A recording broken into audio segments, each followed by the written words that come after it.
네, 여러분들 반갑습니다. 골드비탈입니다. 자, 지난 시간에는요, 우리는 플레이어의 물리 이동에 대해서 한번 같이 만들어 보았던 적이 있었습니다. 그런데 이거는 에디트의 프레드 세팅, 여기 있는 인풋 매니저를 사용을 해서 한번 우리가 구현을 했었죠. 그래서 여기에서 수평값과 수직값을 받았었습니다. 자, 근데 요거는 유니티의 오래된 방법이고요. 최근에는 이 유니티가 U 인풋 시스템을 도입을 해서 이제 새로운 패키지로 이렇게 배포를 하고 있어요. 그래서 이번에는 이 새로운 U 인풋 시스템을 사용을 해서 플레이어의 이동을 구현해보는 추가 강좌를 해보도록 하겠습니다. 자, 그럼 먼저 이 패키지를 설치부터 해야겠죠. 위쪽 윈도우 메뉴를 보시게 되면은 중간에 패키지를 관리하는 패키지 매니저 메뉴가 있습니다. 열어주시고요. 그러면 지금 우리 프로젝트 안에 어떤 패키지가 설치됐는지 이렇게 쭉 보여주고 있습니다. 자, 여기에서 위쪽에 이 패키지 누르고 유니티 레지스트리를 누르게 되면은 유니티가 제공하고 있는 정말 다양한 패키지를 확인을 할 수가 있습니다. 정말 많죠. 자, 그 중에서 중간쯤 보시면은 인풋 시스템이라는 게 있습니다. 자, 요거를 선택해 주시고 인스톨, 자, 요거 작은 버튼을 클릭을 해 줘서 여러분들 프로젝트에 설치를 해 주시면 되겠습니다. 설치가 완료되면은 이렇게 경고창이 하나 뜨는데요. 이게 뭐냐고 하면은 지금 이제 새로운 U 인풋 시스템으로 자, 프로젝트를 세팅을 해야 되기 때문에 한번 재시작을 해야 된다라는 그 이야기고요. 요거 간단하게 Yes 눌러주시면은 자, 요 유니티 에디터가 새롭게 시작을 하게 될 겁니다. 자, 설치가 완료되었으면은 이제 임팩트를 봐서 여기 패키지에 인풋 시스템이 잘 설치됐구나 라고 확인을 해주시면 되겠습니다. 좋아요. 그러면 이거를 실제로 우리가 지난번에 만졌던 이 플레이어에 직접 한번 적용을 해보도록 하겠습니다. 자, 그럼 이렇게 설치를 했으니 그럼 실제로 이 플레이어한테 적용을 해 보야겠죠. 그래서 먼저 컴포넌트부터 자, 추가를 해 줘야 되는데요. 자, 애드 컴포넌트 하시고 플레이어라고 검색하시면은 이렇게 플레이어 인풋이라고 새로운 컴포넌트를 확인을 하실 수 있을 겁니다. 자, 이렇게 추가해 주고요. 그러면 뭐 여러 가지 속성들이 있는데요. 사실 이 플레이어 인풋 컴포넌트는 이 액션스라고 하는 자, 프로필 에셋이 따로 필요합니다. 근데 지금 없죠. 그래서 아래쪽에 크리에이트 액션스 버튼을 눌러서 새롭게 만들어 주셔야 됩니다. 자, 그래서 저는 저 언데드 서바이버 폴더 아래에서 플레이어라고 하는 인풋 액션 자, 프로필 에셋을 만들어 보도록 하겠습니다. 자, 생성되었어요. 그래서 다시 여기 액션 보면은 이렇게 자, 인풋 액션 에셋 새롭게 열려 있죠. 자, 눌러보시면은 이런 식으로 파란색 번개 모양의 에셋이 추가된 모습을 볼 수 있고, 그러면서 동시에 인풋 액션이라고 하는 새로운 창이 자, 이렇게 열렸습니다. 보이시죠? 그래서 크게 카테고리는 자, 액션 맵, 그리고 액션의 속성들 이렇게 세 가지로 분리해서 확인을 할 수 있습니다. 보시면 이 카테고리는 플레이하고 UI 이렇게 있고요. 각자 이 카테고리별로 다양한 액션들이 기본적으로 세팅이 되어 있습니다. 자, 우리는 플레이어의 이 무브라는 액션만 한번 사용을 해 볼 거고요. 자, 액션은 어떤 역할을 하느냐? 자, 인풋 매니저 보시게 되면은 이런 식으로 자, 물리적인 그 키보드 입력을 버튼 이름과 매표를 시켜놨죠. 요것과 비슷하다고 보시면 되겠습니다. 그래서 자, 무브를 펼쳐 보시면은 자, 요렇게 자, 레프트 스틱 게임패드죠. 그리고 WASD 키보드입니다. 그리고 자, 이제 프라이머리 2D 액시스 요건 이제 XR 그리고 VR이죠. 네, VR 컨트롤러와 그리고 스틱, 조이스틱. 자, 이런 식으로 다양한 디바이스들이 이 무브라는 액션 하나에 다 적용이 들어가는 겁니다. 그래서 여러분들 이거 말고도 또 다른 그런 이제 물리적인 키 입력이 추가하고 싶다 싶으시면은 여기 무브에서 또 추가를 하셔서 이렇게 적용을 해주시면 되고요. 자, 그래서 이 무브 이번에는 속성 좀 보겠습니다. 액션 보시면은 이 액션 타입 이 액션이 어떤 형태의 인풋인지 결정해주는 속성입니다. 보면 지금 value라고 되어 있죠. 버튼, 아니면 패스 스루 이렇게 세 가지 방식이 있습니다. value를 해서 직접 값을 받겠다라고 이렇게 지정해주고요. 그리고 아래쪽 이제 컨트롤 타입 같은 경우에는 이 value가 어떤 타입인지 이렇게 지정을 할 수 있는 겁니다. 지금은 이제 벡터2라고 되어 있는데요. 보시면은 뭐 any, axis, 본, 뭐 델타, 뭐 더블, 인티저, 그리고 코타니언도 있네요. 벡터2 자, 우리는 벡터2를 쓸 겁니다. 이렇게 지정을 해주시고요.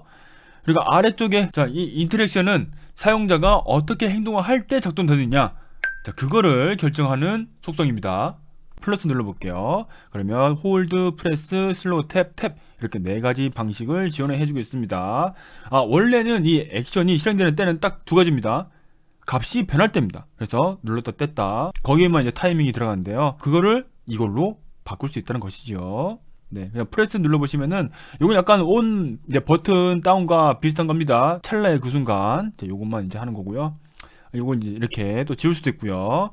아래쪽은 이제 프로시저스라고 해서 이런 밸류인데 약간 조금 후보정이 필요하다, 그럴 때 쓰는 것이고요. 자, 한번 플러스 눌러볼까요? 자, 인버터 벡터2. 이거 여러분들 게임 해보시면은 가끔 Y축 반전 뭐 이런 게 있었을 거예요. 그쵸? 인버터 벡터2 쓰면 정말 편할 것 같네요. 그쵸? 그리고 아래쪽 보시면은, 자, 노멀라이즈드 벡터2. 이거 우리 저번 시간에 한번 같이 배웠습니다. 노멀라이즈 왜 쓰고 있었죠? 자, 대각선은 피타고라스 정의에 의해서 1보다 더 커지기 때문에 노멀라이즈가 필요하다. 그래서 여기에는 이렇게 따로 기능을 지원을 해주고 있습니다. 자, 이런 식으로 우리가 하나의 그 플레이어 인풋 액션을 한번 세팅을 해봤습니다.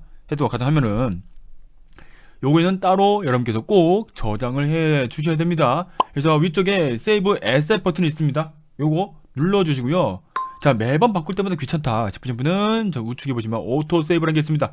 오토 세이브 체크하시면은 알아서 세이브가 되니까요. 요거 참고하시면 좋겠습니다.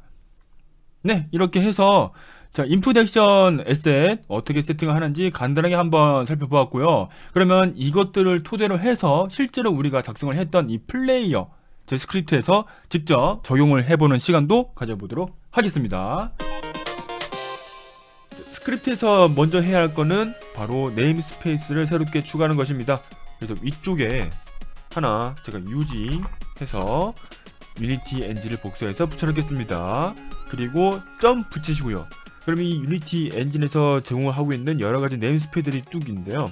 그 중에서 우리는 인풋만 검색을 해서 인풋 시스템이라고 하는 네임스페이스를 새롭게 추가를 해주시면 되겠습니다.